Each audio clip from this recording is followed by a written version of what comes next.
Здравствуйте, дорогие друзья! Очень рад, что вы пришли. Проходите, располагайтесь поудобнее, одевайте наушники, расслабьтесь и слушайте. Автор Филипп Дик. Рассказ «Колония».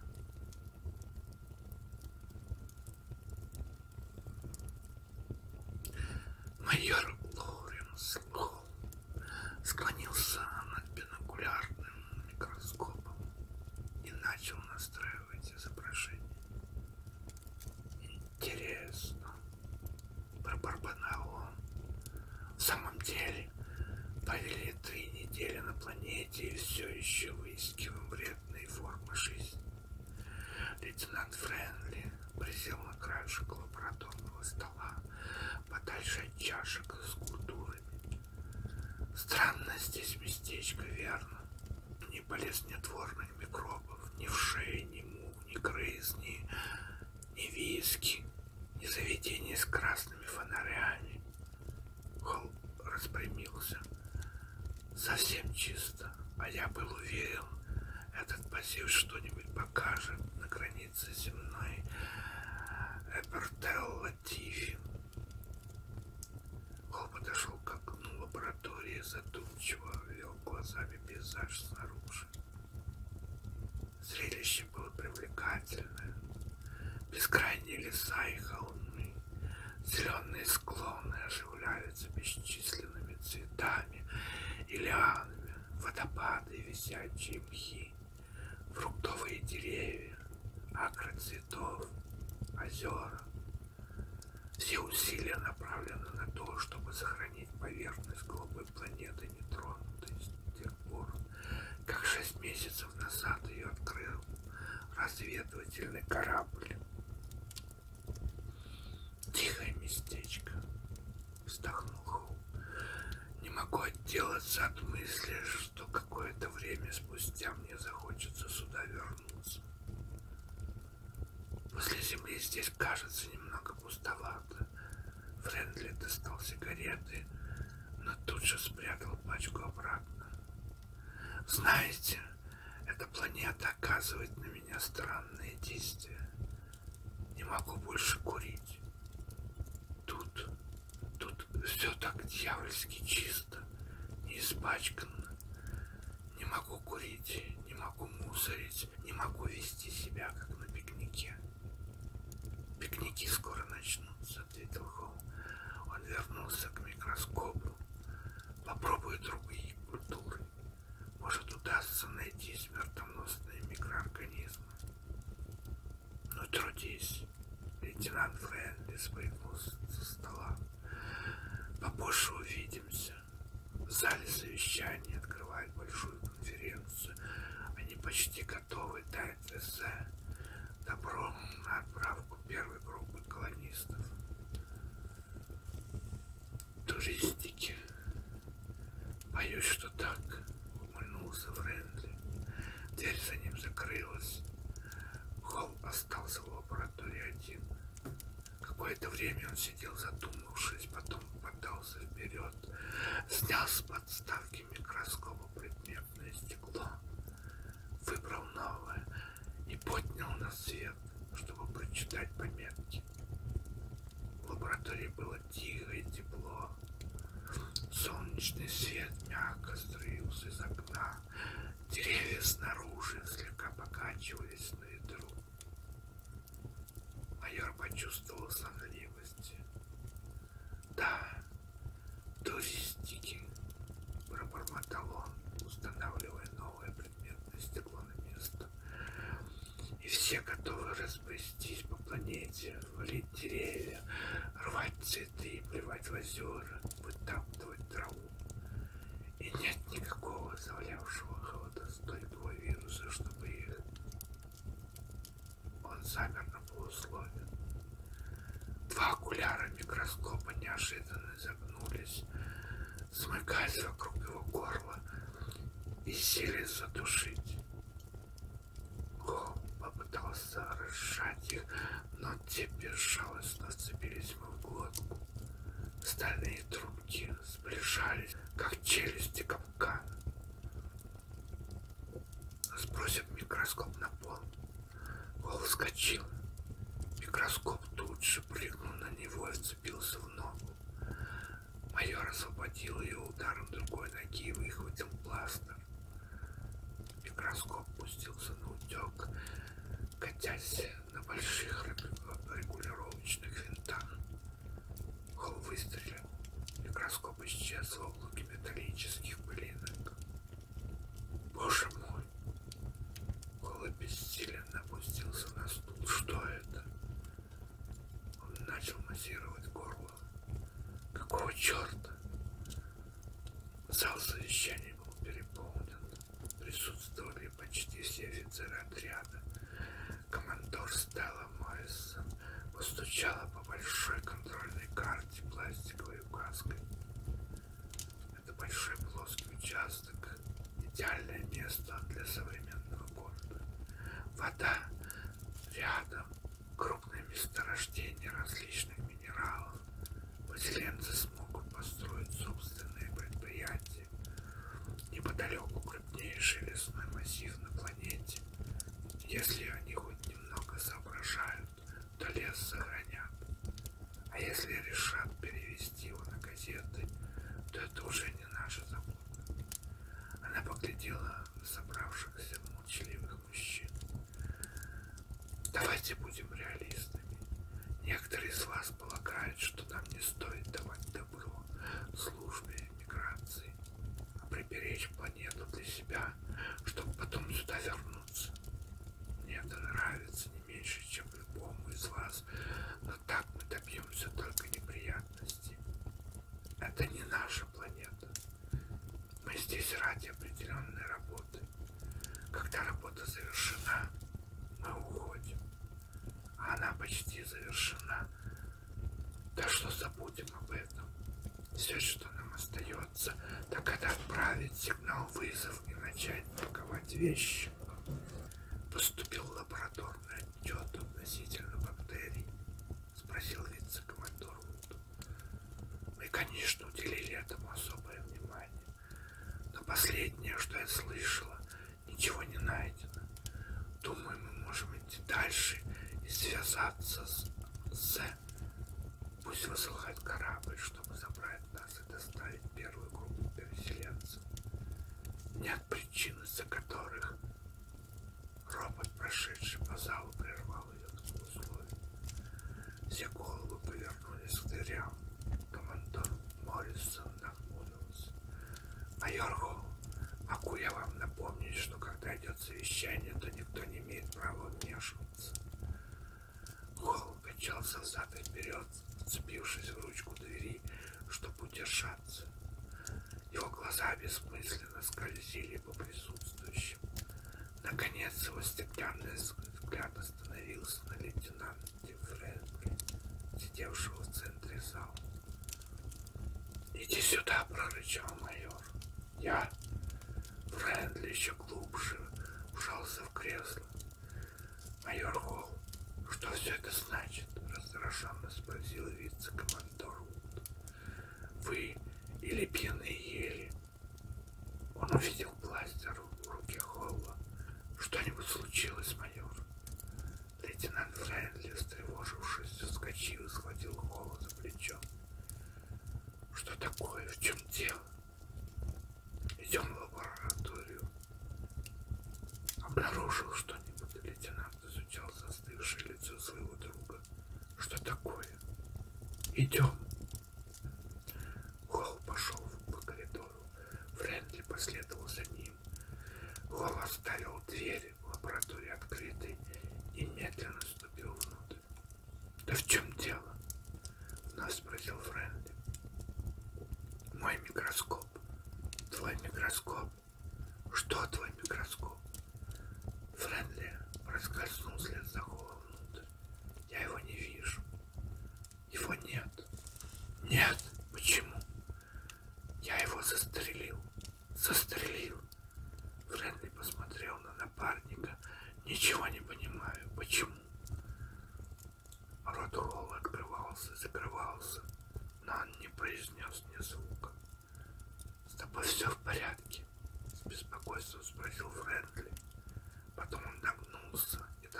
черную пластиковую коробку с полки под столом. «Слушай, это шутка». Он достал из коробки микроскоп Холла. «Как это понимать? Что ты застрелил его? Он здесь, на отведенном ему месте. Ну а теперь скажи, как все это понимать? Ты увидел что-то на препарате, какую-то бактерию, смертельную, токсичную». Холл медленно приблизился к микроскопу. Это его прибор. Все верно. Вот царапина над винтами регулировки. И один из зажимов столика немного погнут. Он прикоснулся к нему пальцем. 5 минут назад этот микроскоп пытался убить его. И он знал, что уничтожил его выстрелом из бластера. «Ты уверен, что тебе нет нужды пройти психотест?» — озабоченно спросил Фрэнли. «Ты выглядишь словно после травмы, а то еще хуже». «Может, ты и прав», — пробормотал Холл. Робот-психотестер гудел, анализируя и интегрируя. Наконец его цветные индикаторы сменились с красного на зеленый. «Ну?» — требовательно спросил Холл. «Сильное потрясение. Коэффициент нестабильности выше 10. Это выше допустимого. Да, опасен. 8, 10 необычен, особенно для человека с вашим индексом. Вы обычно показываете около 4. «Я знаю, устал», — кивнул Холл. «Если бы вы сообщили мне больше сведений, больше я тебе ничего не расскажу», — угрюмо сказал Холл. «Но это противозаконно — утаивать информацию во время психологического теста», — сварливо заметила машина. «Поступая так, вы преднамеренно искажаете мои выводы». «Ничего больше я сказать не могу», — Холл поднялся. «Но ты отметил у меня высокую степень неуравновешенности. Отмечена высокая степень психической нестабильности. Но что это значит или чем она вызвана, я сказать не могу». «Благодарю». Холл отключил тестер, вернулся в свою комнату. В голове гудело. Неужели он сходит с ума? Но он стрелял из бластера почему-то. В конце концов он сделал анализ воздуха в лаборатории и обнаружил металлическую связь, особенно вблизи того места, где он всадил заряд бластера в микроскоп. Но как такого рода вещи могли произойти? Бред. Микроскоп вдруг ожил и пожелал его убить. Опять же Фрэнли достал его из футляра в целости и сохранности. Но как он мог оказаться в футляре? Холл сбросил форму и встал под душ, стоя под горячими струями. Он размышлял. Робот-психотестер отметил, что его мозг испытал сильное потрясение, но это могло быть в большей степени следствием, чем причиной случившегося. Он выключил воду и потянулся к одному из полотенец на вешалке. Полотенце обмотался вокруг запястья, рванув его к стене. Грубая ткань облепила лицо, мешая дышать. Холл бешено отбивался, пытаясь вырваться. Наконец полотенце отпустило его. Он упал, поскользнувшись на полу, ударился головой о стену. Сильная боль, из глаз посыпались искры. Сидя в луже теплой воды, Холл посмотрел на вешалку с полотенцами. Теперь полотенце не шевелилось, как и все прочие.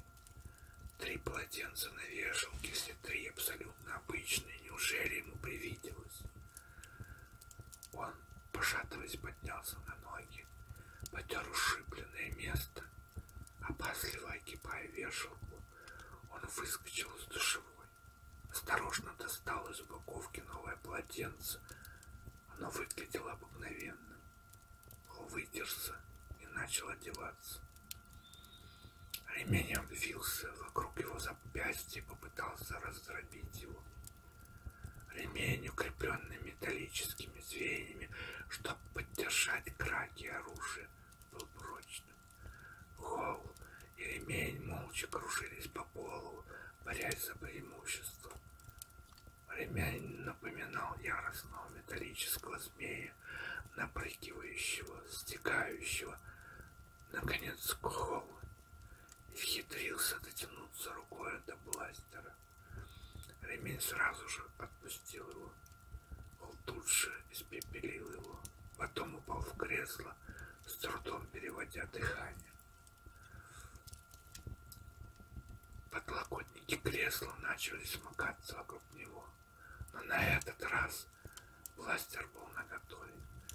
Пришлось выстрелить 6 раз, прежде чем кресло мягко развалилось. И Холл получил возможность снова встать на ноги. Он стоял полуодетый посреди комнаты. Грудная клетка вздымалась и опадала. «Это невозможно», — прохрипел Холл. «Я наверняка свихнулся».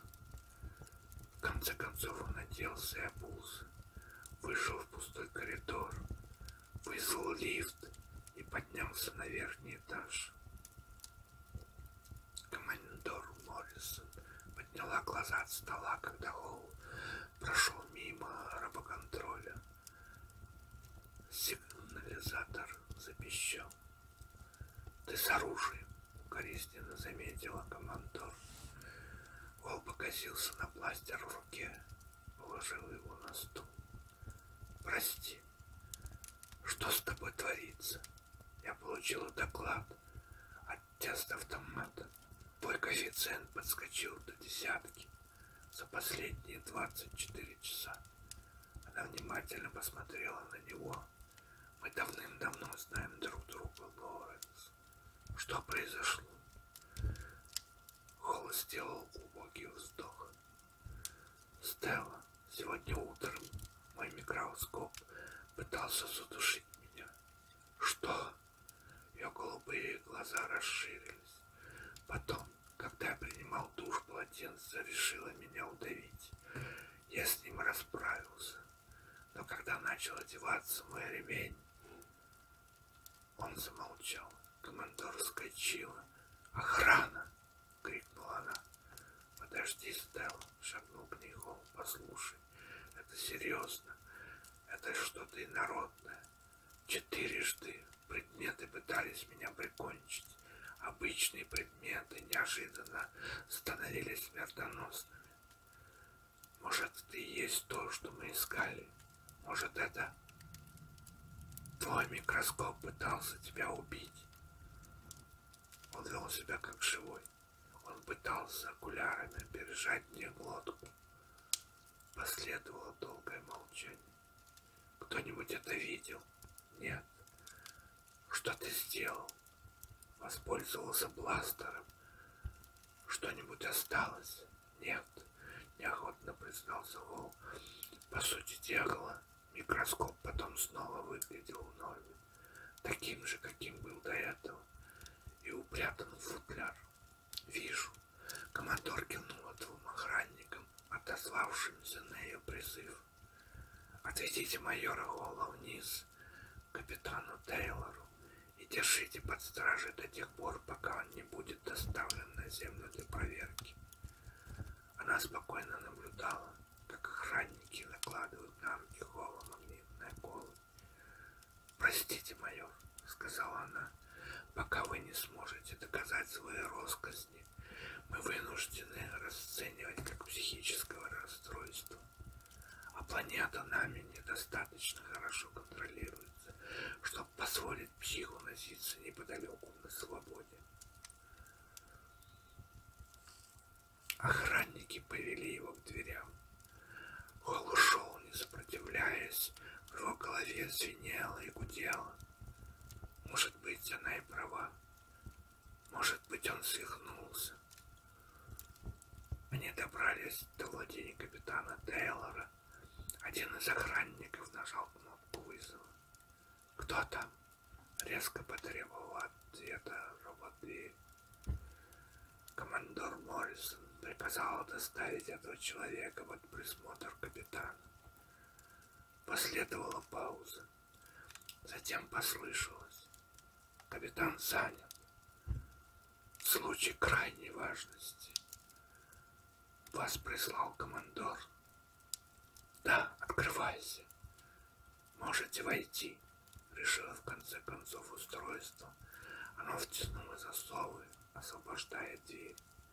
Охранник толчком распахнул ее и застыл потрясенный. На полу лежал капитан Тейлор. Лицо посинело, глаза вытаращены, видны только голова и ноги. Все остальное обматывала красно-белая ковровая дорожка, сжимающая, стискивающая тело жертвы все туже и туже. Вол упал на пол и вцепился в дорожку. «Скорее!» — рявкнул он, хватая ее. Охранники вцепились тоже. Коврик сопротивлялся. «Да помогите же!» — слабо простонал Тейлор. Взялись. Они яростно рванули все вместе. Наконец дорожка размоталась под их усилиями и тут же торопливо двинулась к открытым дверям. Один из охранников выстрелил. Холл подбежал к видеофону и быстро набрал номер командора. «Слушаю», — сказала она, появившись на экране, и тут заметила лежащего на полу Тейлора и стоящих возле него на коленях охранников, все еще с пластырями наготове. «Что? Что случилось?» На Тейлора напал коврик. Невесело ухмыльнулся Холл. «Ну так кто сумасшедший?» «Я сейчас же отправлю к вам отряд». Она заморгала глазами. «Тотчас же. Но какого? Скажи, пусть держат пластыря наготове, а еще лучше подними по общей тревоге всех». Холл разместил на столе командора 4 предмета: микроскоп, полотенце, ремень и небольшую красно-белую ковровую дорожку. Командор Моррисон нервно отодвинулась. «Майор, вы уверены? С ними все в порядке. Теперь вот что самое странное. Несколько часов назад вот это полотенце пыталось меня убить. Я вырвался и расстрелял его в клочья, но вот оно, вернувшееся. Такое, каким было всегда. Безвредное. Капитан Тейлор осторожно потрогал пальцем красно-белый коврик. Мой коврик. Я привез его с земли. Подарок жены. Я ему полностью доверял». Все переглянулись. «Коврик мы тоже расстреляли», — указал Холл. Молчание. «Тогда что же на меня набросилось?» — поинтересовался капитан Тейлор. «Если не вот эта дорожка». «Оно выглядело как дорожка», — медленно произнес Холл. «А то, что напало на меня, выглядело как полотенце». Командор поднесла полотенце к свету. «Полотенце как полотенце. Оно ни на кого не может напасть». «Конечно нет», — согласился Холл. «Мы проделали над этими предметами все анализы, до которых только додумались. Они именно то, чем и должны быть. Все элементы на своем месте. Безупречно стабильные неорганические объекты. Невероятно, чтобы любой из них смог бы ожить и стать агрессивным». Лейтенант Додс пошарил по туалетному столику в поисках перчаток. Он пребывал в растерянности. Весь отряд созывали на срочное совещание. «Куда же я их?» — пробормотал он. «Какого черта?» На кровати лежали 2 пары одинаковых перчаток, одна возле другой. Додс нахмурился, помотал головой. Откуда это? У него была только одна пара. Значит, вторая. Кого-то еще. Прошлой ночью заглядывал Боб Уайсли перекинуться почти забыл. Видеоэкран вновь осветился. Всему экипажу срочное сообщение. Всему экипажу срочное сообщение. Аварийный сбор всего экипажа. Ясно, ясно, нетерпеливо бросил Дотс. Он схватил перчатки, натянул на руки. Как только перчатки оказались надетыми, они вытянули руки вниз к талии, заставили пальцы сжаться на рукоятке пластыря и извлечь его из кобуры. «Будь я проклят!» — пробормотал Дотс. Перчатки заставили руку упереть пластырь в грудь. Палец нажал курок. Хлопок. То, что осталось от лейтенанта, медленно повалилось на пол, и все еще открытым в изумлении ртом. Услышав вой аварийной системы, капрал Деннер тотчас же бросился напрямик к главному зданию. Перед входом внутрь он задержался, чтобы сбросить подкованные металлом ботинки, и нахмурился. Возле двери лежали 2 дезинфекционных матрасика. Ладно, какая разница? Оба одинаковые. Он ступил на один из матрасиков, остановился. Поверхность мата брызнула струйками воды под давлением, часто пульсирующей, стекающей по ногам и ботинкам и убивающей любые семена и споры, которые он мог подцепить, находясь снаружи. Потом прошел в здание.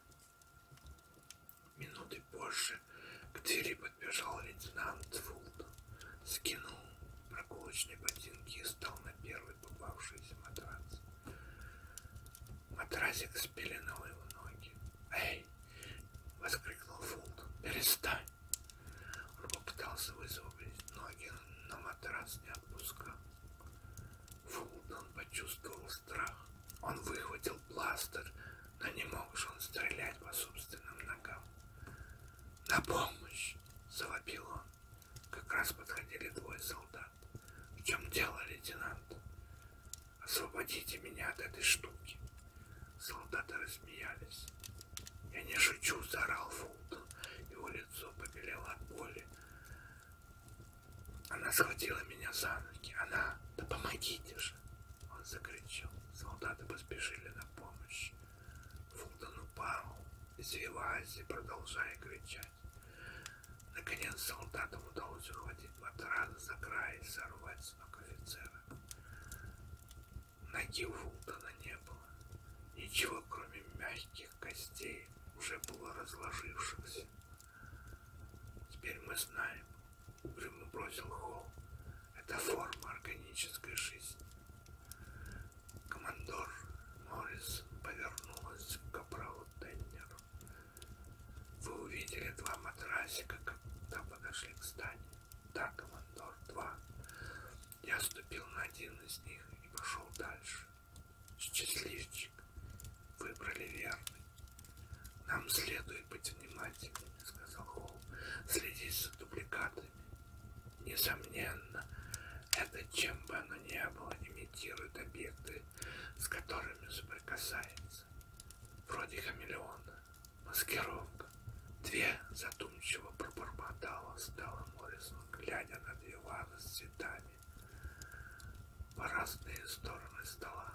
Трудно будет сказать хоть что-нибудь. 2 полотенца, 2 вазы, 2 кресла. Должна иметься уйма предметов, с которыми все в порядке. Все они, которые повторяются в норме, за исключением одного. В том-то и сложность. Я не заметил ничего странного в лаборатории.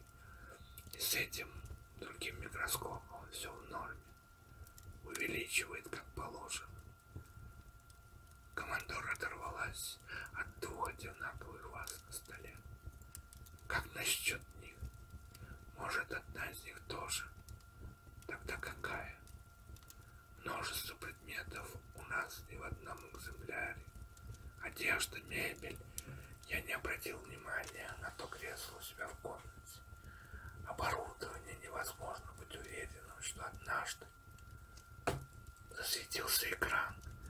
появилось изображение вице-командора Вуда. Стелла, еще один случай. Кто на этот раз? Лейтенант Донс. Если это органическая жизнь, должен же быть какой-то способ, чтобы мы смогли ее уничтожить, пробормотал Холл. Мы стреляли по нескольким и, несомненно, убили. Их можно убить, но мы не знаем, сколько их всего. Может, это бесконечно делящаяся субстанция, нечто вроде протоплазмы. Тем временем все мы отданы на ее милость. Вот она, наша смертоносная форма жизни, собственной персоной. Это объясняет, почему все прочее мы сочли безопасным. С формами жизни вроде этой ничто не может сосуществовать. Но ее можно убивать, ты сам сказал. А это дает нам шанс. Если мы сумеем вовремя это обнаружить. Холл обвел глазами помещение. Возле двери висели две фуражки. Две. Их там было минуты раньше. Он устало потер лоб. Надо попытаться найти какой-нибудь сорт яда или коррозийного агента. Что-нибудь такое, что уничтожит их всех. Не можем же мы просто сидеть и ждать, пока они на нас нападут. Нужно что-то такое, что уничтожит их всех. Нужно что-то такое, что можно распылять. Так как, например, мы поступали с обманными слизняками на Венере. Командор глядела мимо него, сузив глаза. Он повернулся, следуя за ее взглядом. В чем дело? Никогда раньше не замечала, что в углу стояло два портфеля. Раньше всегда был один. Думаю, она смущенно помотала головой. Откуда нам знать? От всего этого недолго свихнуться. Тебе не помешал бы хороший стаканчик виски. Славная идея, оживилась она. Но, что но? Не хочу ни к чему прикасаться. Не могу сказать. Она прикоснулась рукой к пластеру на поясе. Я готова полить из него во что попало. Паническая реакция. Спокойно, иначе мы перебьем друг друга одного за другим.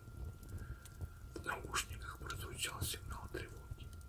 Капитан Юнгер в душе прекратил работу, взглянул на образцы, которые собирал торопливо, сыпал их в сумку. Оказывается, он остановился ближе, чем предполагал. Капитан в замешательстве замедлил шаг. Вот он, его маленький, яркий, конусообразный вездеход. Гусеницы уверенно стоят на мягкой почве, дверца раскрыта. Юнгер поспешил к нему, стараясь не растерять образцы. Он открыл крышку багажника сзади, скинул с плеча сумку, уложил ее, захлопнул багажник и скользнул на водительское сиденье. Повернул выключатель, но двигатель не завелся. Странно. Пытаясь понять, в чем дело, он вдруг заметил кое-что, заставившее его вздрогнуть. Несколькими сотнями футов дальше среди деревьев стояла вторая машина, точно такая же, как у него, и она находилась именно там, где он помнил ее оставил. Конечно, он прибыл в той машине, а кто-то еще выбрался за образцами, и этот вездеход другого разведчика. Юнгер попытался выбраться наружу. Дверца не поддалась. Спинка сиденья нависла над его головой. Приборная панель сделалась податливой и потекла. Он глубоко вздохнул и начал задыхаться. Он попытался вырваться, извиваясь, молотя руками, почему придется. Вокруг одна слизь, пузырящаяся, текучая слизь, теплая, словно плоть. Люк. Машина превращалась в жидкость. Он попытался освободить руки, но те не слушались, и тут он почувствовал дикую боль. Он начал сообразил, чем была эта жидкость. Сок, желудочный сок. Он в чьей-то утробе. «Не смотри!» — воскликнул Эгай Томас. «Это почему же?» — капрал Хендрикс поплыл к ней, посмеиваясь. «Почему бы мне не посмотреть?» «Потому что я собираюсь вылезать». Солнечные лучи танцевали, сверкали на прозрачной воде озера, а вокруг мощные, покрытые мхом деревья, мрачные колонны среди кустарника и цветущих лиан. Гейл выбралась на берег, стряхнула воду, отбросила с глаз волосы. Лес молчал, ни одного звука, только вода всплескивает. Далековато она забралась от лагеря. «Когда смотреть-то можно?» — окликнул ее Хендрикс, кругами плавая неподалеку с закрытыми глазами. «Попозже». Гейл направилась к деревьям, к тому месту, где сбросила мундир. Она почувствовала, как солнце ласкает обнаженную кожу. Сев на траву, она потянулась за одеждой, стряхнула с мундира нападавшие листья и кусочки коры и начала надевать его через голову. Капрал Хендрикс терпеливо ждал в воде, описывая круг за кругом. Время шло. Он открыл глаза. В поле зрения Гейла не было. «Гейл!» — позвал он. Тишина. «Гейл!» — молчание. Капрал Хендрикс быстро поплыл к берегу, выскочил из воды и одним прыжком оказался возле своей одежды, аккуратно сложенной на траве. Выхватил пластырь. «Гейл!» Лес молчал. Капрал замер, озираясь, настороженно вглядываясь. Постепенно леденящий страх закрался в душу, несмотря на жаркое солнце. «Гейл! Гейл!»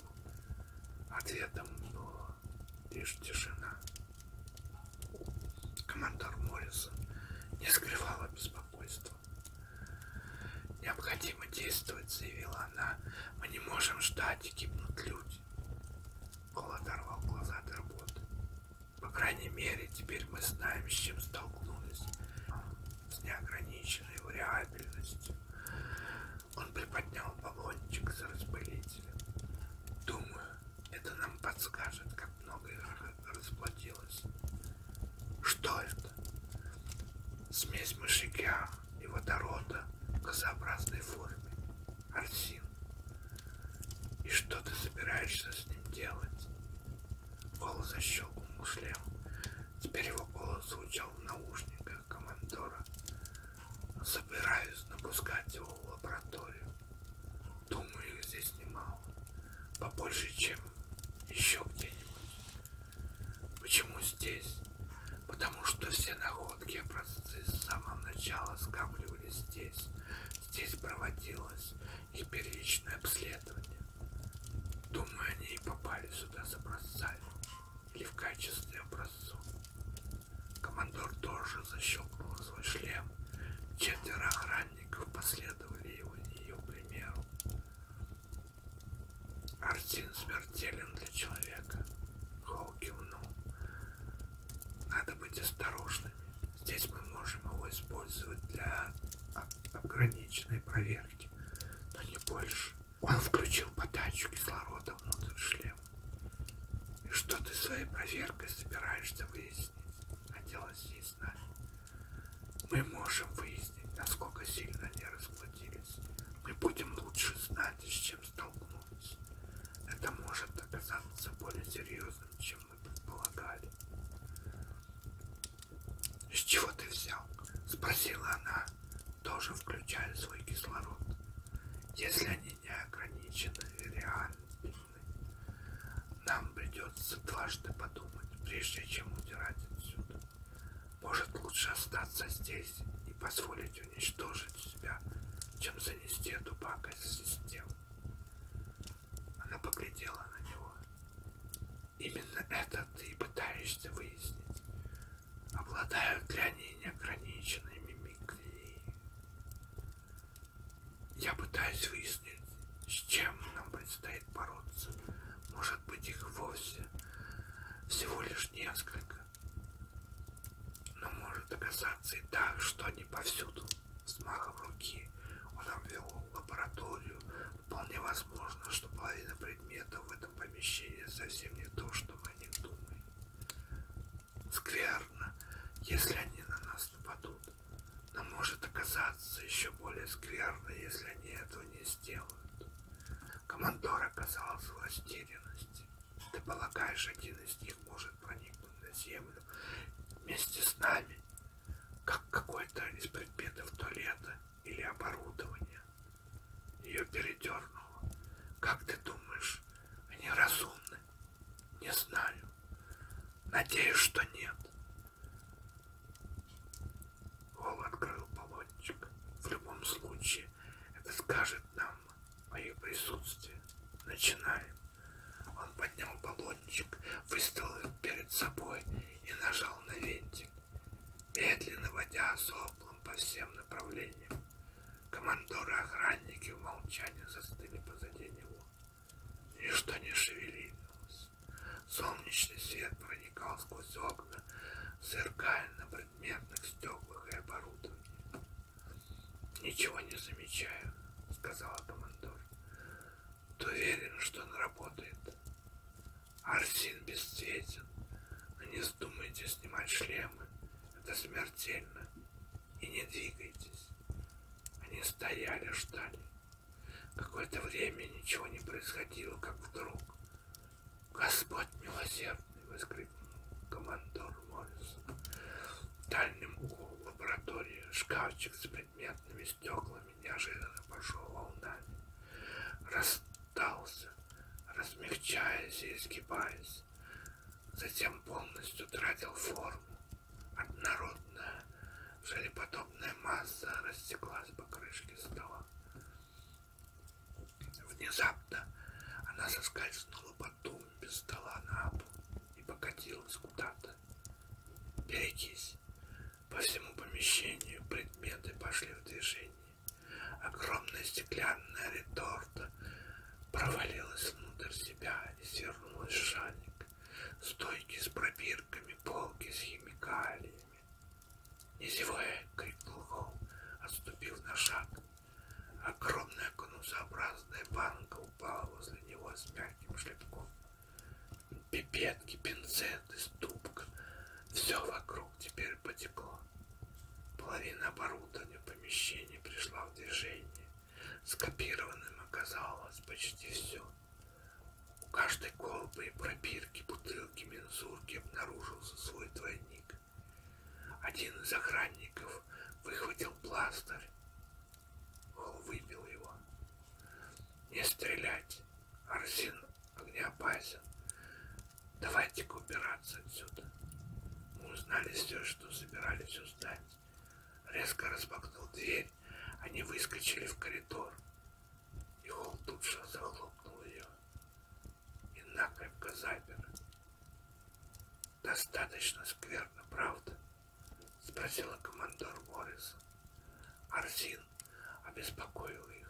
В достаточном количестве он наверняка сможет даже убивать их, но у нас не наберется столько арсина. Полагаю, планету придется оставить.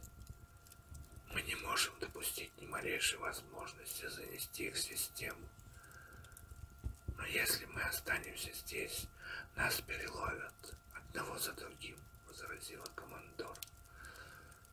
Мы можем запросить арсин или другой какой яд, способный разрушить их. Но наряду с ними яд погубит большую часть жизни на планете. Тогда мы искореним здесь всю жизнь. Если не найдется другого способа, мы вышли всю планету дочисто, даже если не уцелеет ничего и останется один мертвый мир. Они поглядели друг на друга. «Я выхожу на связь с системой», — сказала командор Моррисон. «Потребуй, чтоб нас забрали отсюда, подальше от опасности, всех, кто выжил, черт побери. бедная девчушка на озере. Она содрогнулась. А когда все мы окажемся в безопасности, можно будет разработать способ, как очистить планету. Ты пойдешь на риск занести это на Землю? Могут они имитировать нас? Могут они имитировать живые существа? Холл задумался. Вероятнее всего нет. Похоже, они ограничиваются только неживыми объектами. Командор невесело усмехнулась. Тогда нам придется убираться прочь без каких-либо неорганических объектов. Но наша одежда, они могут имитировать пояса, перчатки, обувь.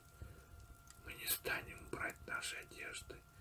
Мы будем уходить безо всего вообще, хочу я сказать.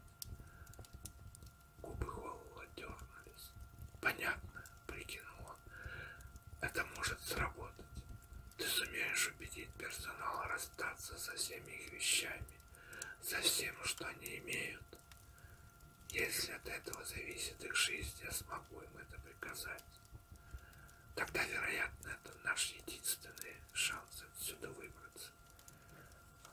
Ближайший крейсер достаточно большой, чтобы вместить всех уцелевших членов отряда. Оказался всего в 2 часах полета. К тому же направлялся он на Землю. Командор Моррисон отвела глаза с видеоэкрана. Они хотят знать, что тут приключилось. Позволь мне. Холл занял место перед экраном. Говорит майор Лоуренс Холл, исследовательский отдел этого отряда. Капитан Дэниел Дэвис. Капитан изучал лицо Холла без какого-либо выражения. У вас неприятности, майор. Я бы предпочел ничего не объяснять, пока мы не окажемся на борту, если вы не против. Почему именно? Капитан, иначе вы можете подумать, что мы свихнулись. Мы объясним вам все и во всех подробностях, как только окажемся на борту. Он заколебался. На борт вашего корабля мы поднимемся нагишом. Нагишом? Поднял брови капитан. Все верно. Понятно. Было заметно, что ничего ему не понятно. Когда вас ждать? Часа через 2. Сейчас 13:00 по нашему времени. Вы будете здесь к 15:00. Приблизительно к этому сроку, согласился капитан. Будем вас ждать. Не выпускайте наружу никого из вашего экипажа. Откройте для нас один люк. Мы поднимемся на борт без какого-либо груза. Только мы сами, ничего больше. Как только мы окажемся на борту, сразу же уводите корабль. Стелла Моррисон придвинулась к экрану. Капитан, а нельзя ли, чтобы ваши люди... Мы будем садиться в автоматическом режиме, заверил капитан. В рубке никого из моих людей не будет. Вас никто не увидит. Благодарю, пробормотала она. Не за что, капитан Дэвис отдал честь. До встречи через 2 часа. Пора выводить всех на поле, решила командор Моррисон. Одежду, думаю, они могут оставить здесь, так, чтобы на поле не осталось ни одного предмета, могущего войти в соприкосновение с кораблем. Лейтенант Френдли прикусил губу. Я отказываюсь. Я остаюсь здесь. Пойдемте, майор. Сейчас 14:50, взглянул на часы Холл. Корабль будет здесь минута на минуту. Скидывайте одежонку и марш на взлетное поле. И я не могу взять с собой вообще ничего. Ничего, даже свой пластырь. На корабле нам выдадут одежду. Живо. От этого зависит твоя жизнь. Все прошли через это. Френдли неохотно стянул рубашку. Ладно, полагаю, я веду себя по-дурацки. Щелкнул видеоэкран. Послышался резкий голос робота. Всем немедленно покинуть здание. Всем немедленно покинуть здание и следовать на посадочное поле. Всем немедленно покинуть здание. Всем. Так скоро. Кол подбежал к окну и поднял металлический жалюзи. Я не слышал, как они садились. В самом центре посадочной площадки высился могучий серый крейсер. Корпус испещрен и изъеден метеоритными ударами. Он стоял неподвижно. Не было видно ни признаков жизни на борту. Толпа голых людей уже торопливо спешила через поле в сторону корабля, сверкающего в ярком свете. Он здесь. Холл начал торопливо раздеваться. Скорее. Подожди меня. Офицеры выскочили в коридор. Голые охранники мчались с ними на перегонки. Они, сломя голову, пронеслись по коридорам просторного центрального здания к выходу. По ступенькам спешали на поле. Из всех зданий лагеря появлялись обнаженные мужчины и женщины и молча устремлялись к кораблю. Ну и зрелище, заметил один из офицеров. Как нам теперь жить дальше? Самое главное, живы будем, возразил другой. Лоуренс. Холл начал поворачиваться на голос. Пожалуйста, не оглядывайся и иди вперед. Я буду держаться позади тебя. Как себя чувствуешь, Стелла? Непривычно. Но дело того стоило. Я считаю, да. Думаешь, кто-нибудь нам поверит? Сомневаюсь, ответила она. Я сама уже начинаю сомневаться. В любом случае, мы вырвемся отсюда живыми. Надеюсь. Холл поглядел на трап, спущенные из корабля с их стороны. Первые люди уже начали забираться по металлической полосе через круглый люк в корабль. Лоуренс. Странная дрожь звучала в голосе командора. Лоуренс, я что? Я боюсь. Боишься? Он остановился. Почему? Не знаю. С дрожью произнесла она. Люди спешили мимо них со всех сторон. Забудь это. Он опустил руку на край трапа. Поднимаемся. Я бы предпочла вернуться. Теперь в ее голосе слышалась паника. Я? Холл засмеялся. Уже слишком поздно, Стелла. Он поднимался по трапу, придерживаясь за поручень. Вокруг него со всех сторон мужчины и женщины спешили вперед, увлекая их за собой. Они оказались у люка. Вот мы и на месте. Мужчина впереди него прошел внутрь. Холл шагнул следом за ним в темное нутро корабля, молчаливую тьму впереди. Командор, следующий. Ровно 15:00. Капитан Дэниел Дэвис опустил свой корабль в центре поля. Щелчок переключателя. Внешний люк со стуком распахнулся. Дэвис и остальные офицеры корабля сидели в ожидании в просторной рубке возле главного пульта. «Ну», — произнес через некоторое время капитан Дэвис, — «где же они?» Офицеры начали чувствовать беспокойство. Может быть, что-то случилось. Может, вся эта чертова затея просто шутка. Они ждали и ждали. Но так никто и не появился.